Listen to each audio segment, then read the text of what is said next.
Equity markets, commodity markets क्या mood मिजाज है? अच्छी बात है कि एसजीएक्स निफ्टी आपको थोड़ी स्ट्रेंथ दिखा रहा है, हालांकि थोड़ा ऊंचाई से फिसला हुआ है इस समय, बट ठीक ठाक बढ़त के साथ ट्रेड करते हुए दिख रहा है। बाकी के एशिया के बाजार भी अभी खुलने वाले हैं। जापान के बाजार आज एक्शन में नहीं है, पर इसके अलावा अगर आप बाकी के एशिया के बाजार देखें तो वहां से भी आपको ठीक ठाक ही संकेत आते हुए दिख रहे हैं। काफी बड़ा हफ्ता है ग्लोबल मार्केट्स के लिए, तो एक बार इस हफ्ते के कुछ बड़े इवेंट्स मैं आपको बता देता हूं और फिर पिछले हफ्ते के एक्शन का रिकैप भी करेंगे। जैसा हम जानते हैं भारतीय बाजार में भी इस हफ्ते से काफी बड़े नतीजे आने वाले हैं, वैसा ही आप अमेरिकी और बाकी ग्लोबल बाजारों में भी देखने वाले हैं। तो स्पेशली यूएस की बात करें तो 3 बड़े banks JP Morgan, Wells Fargo और साथ ही सिटी ग्रुप, इनके नतीजे इस फ्राइडे को आएंगे। उससे पहले डेल्टा एयरलाइंस के नतीजे आएंगे और ये इंटरेस्टिंग रहेगा क्योंकि देखना पड़ेगा कि जो रीसेंट ओमिक्रॉन वेव आई है दिसंबर के महीने के, क्या उसका ओवरऑल नतीजों पर इंपैक्ट रहा है या नहीं। इसके अलावा जेरोम पावेल साहब कल सेनेट के सामने उनकी हियरिंग है, तो वो बयान देने वाले हैं और काफी इंपॉर्टेंट है क्योंकि फेड पॉलिसी के बाद पहली बार जेरोम पावेल साहब बात करने वाले हैं। इस साल पहली बार बात करने वाले हैं, तो काफी इंपॉर्टेंट उनकी हियरिंग रहेगी। और क्योंकि जेरोम पावेल साहब बात करने वाले हैं, इसके साथ ही यूएस का दिसंबर महीने का इन्फ्लेशन डेटा आने वाला है, प्रोड्यूसर प्राइस इंडेक्स आने वाला है, कंज्यूमर सेंटिमेंट डेटा आएगा, रिटेल बिक्री और इंडस्ट्रियल प्रोडक्शन के भी आंकड़े आएंगे। तो काफी सारे अहम इवेंट्स हैं जिस पर हमारी नजर बनी रहेगी।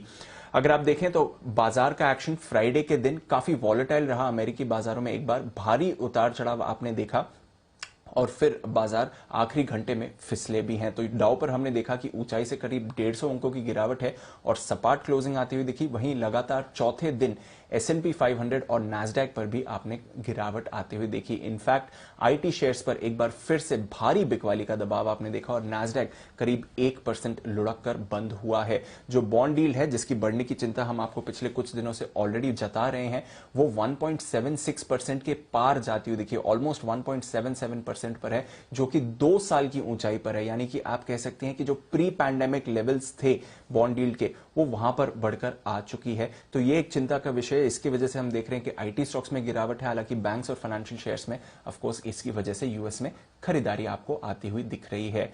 इसके अलावा अगर आप देखें तो जॉब्स डेटा भी आपको आते हुए दिखा।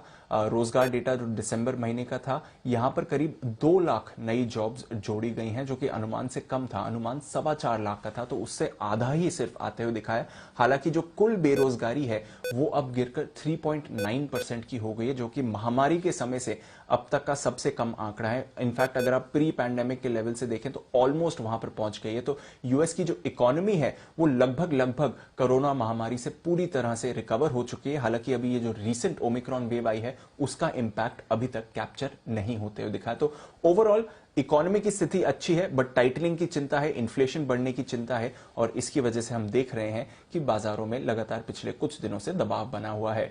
यूरोप की बात करें तो यहां पर भी हमने मिला जुला कारोबार फ्राइडे के सेशन पर देखा। कच्चे तेल में अगर आप बात करें तो एक्शन बरकरार है, $81 के ऊपर ही ब्रेंट कायम है। फ्राइडे को थोड़ा सुस्त था, पर पिछला हफ्ता तेल के लिए काफी अच्छा रहा। 5% से ज्यादा की बढ़त ऑन अ वीकली बेसिस आपने कच्चे तेल में पिछले हफ्ते आते हुए देखी। फाइनली सोना, ये भी 3 हफ्तों के निचले स्तरों से संभला जरूर है, पर अभी भी अगर आप देखें तो $1800 के जस्ट नीचे ही ट्रेड कर रहा है। और फाइनली डॉलर इंडेक्स यहां पर आपको हल्की सुस्ती आती हुई दिख रही है। तो ओवरऑल ग्लोबल बाजारों से ठीक ठाक संकेत आ रहे हैं। अच्छी बात यह है कि एसजीएक्स निफ्टी आपको फिलहाल पॉजिटिविटी दिखा रहा है, 17900 का लेवल है। डाउ फ्यूचर्स इस समय आपको जरूर कमजोरी दिखा रहे हैं। तो देखना पड़ेगा यह हफ्ता नतीजों की लाइन में, फेड की कमेंट्री की लाइन में किस तरह का रहता है।